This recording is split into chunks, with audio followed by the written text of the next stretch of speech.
we've got three machines here. The MADLAB Equinox on the left, the Legend in the middle, and the XP-JS2 on the right.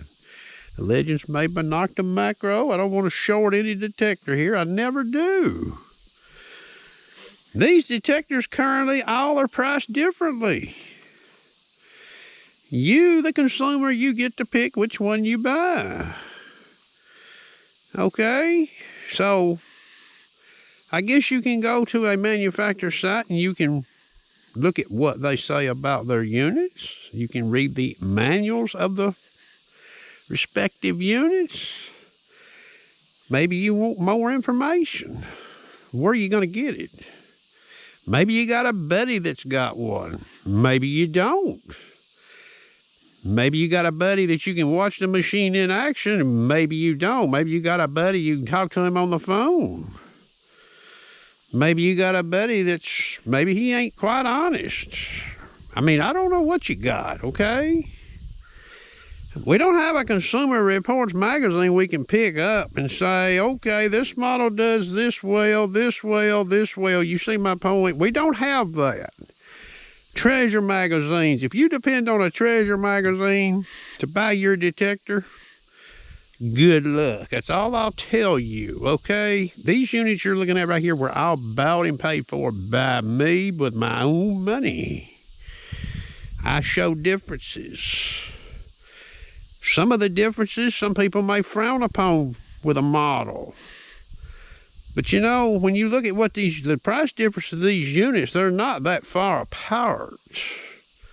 You know, we live in what you call a disproportionate society when it comes to what things cost versus what they contain or what they can do. Okay? Now, some of the best finds that's been found in the world have been found by some cheap detectors. Ace 250, made by Garrett. Okay, go read. Okay, it's happened. But we can also say there's probably more people using cheaper detectors, just like there's more people driving cheaper cars.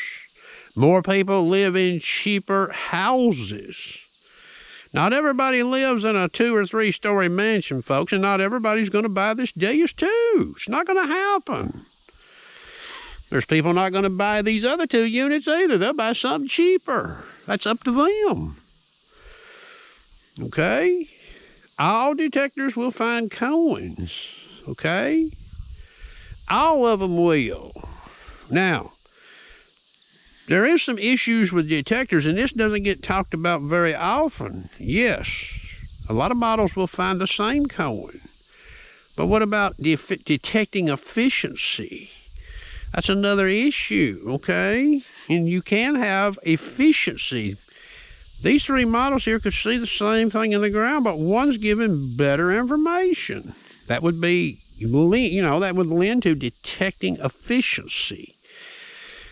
You know, MADLAB made a statement when the Equinox 800 and 600 was released, and I guess that's what got all this started, about multi-frequency making single-frequency detectors obsolete. Well, let me just say this. We've already seen what's happened since they made that statement. We have this good old girl right here in the middle called the Legend. We'll call it a girl. It's all right. It works. Trust me, it works. I used it yesterday.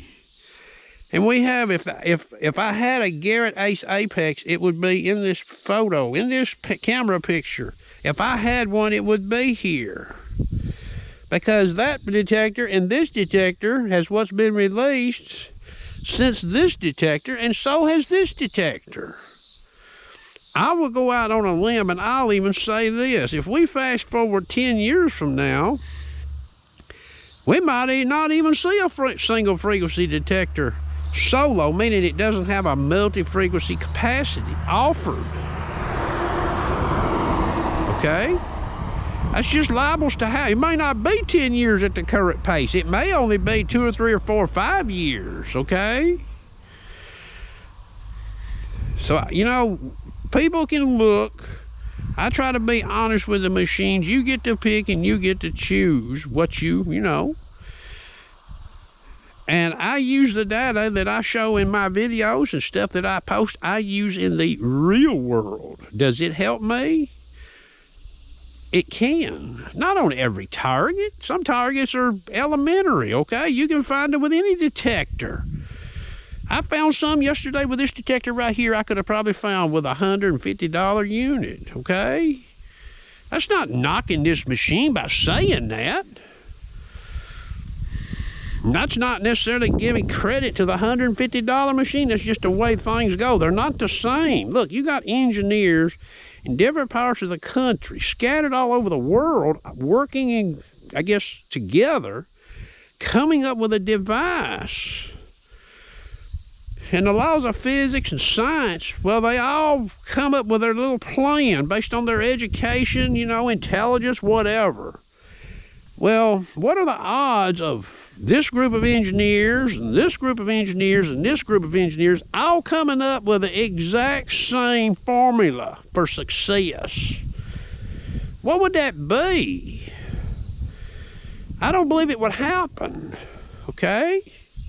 Now, what can happen is we see a detector come out, and the engineers and whomever can see how it performs and say, boy, that right there is wow, that's interesting. How'd they do that?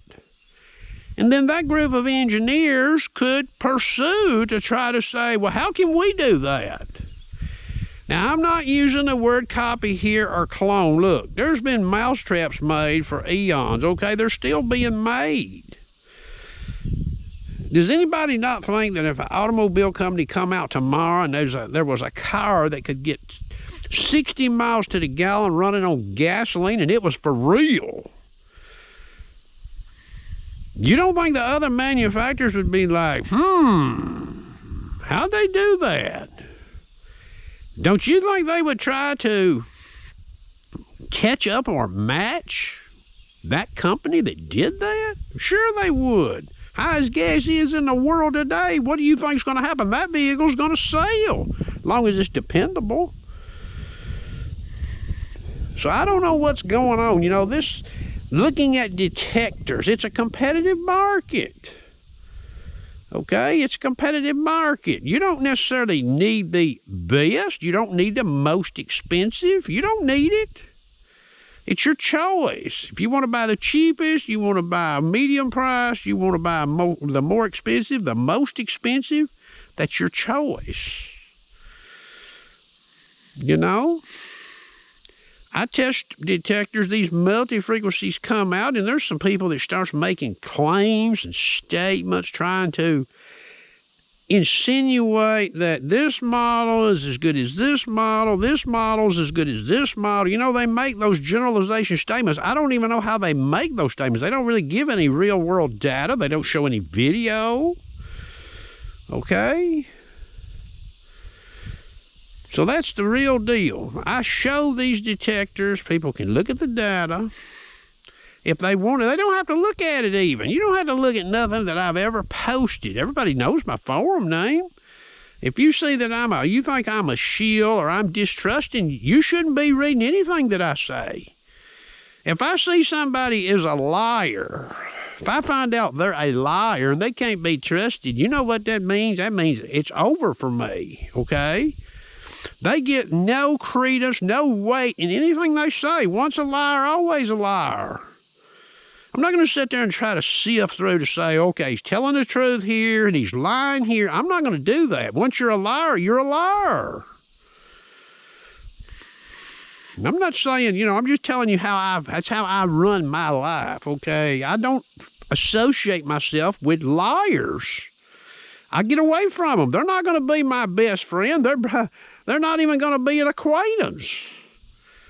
That's just how it goes. So, you know, as you all look, there's going to be more model detectors released. You know, this is going to be ongoing. This is going to go on. I'll be 6 feet under the ground, and this will still be going on.